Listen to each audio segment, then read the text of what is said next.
Alvin Aragon, ipinapatanggal ang show ni Boy Abunda sa GMA7. Sa kanyang personal na Facebook account ay nagpost si Alvin Aragon ng litrato niya na may caption, "Ang King of Talk ang dapat inaalisan ng show at ang writer ng show kasi they uses this platform, the national TV, to encourage and influence Filipino people, especially Filipino parents.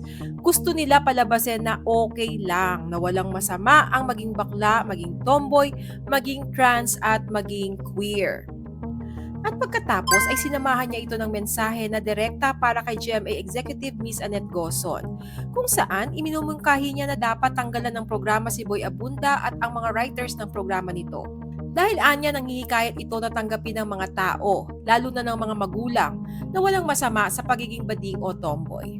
Ani Alvin, Ma'am Annette, ang King of Talk ang dapat inaalisan ng show at ang writer ng show kasi they uses this platform to encourage and influence Filipino people, especially Filipino parents.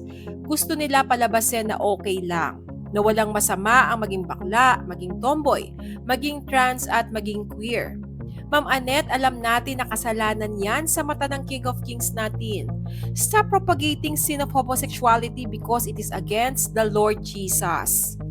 Para kay Alvin, nakasad sa Biblia na dalawa lang ang kasarian, babae at lalaki, at ang pagiging bading o tomboy ay masama at tinatapon sa apoy. Matatandaang sa nakaraan niyang interview ay nag-name drop si Alvin ng ilang mga artista na tanggap at minamahal ang mga anak nilang LGBTQIA+ member. At hindi iyon pinalusot ni Tito Boy at eto ang kanyang pahayag. To me, that was wrong. To me, doon sumobra si Alvin. I'd like to call him out. Dahil ang hindi niya sinabi ang masakit, na para bagang sinasabi ni Alvin na ito ang tamang parenting style. Tama kami dahil hindi namin pinapayagan, hindi namin tinatanggap.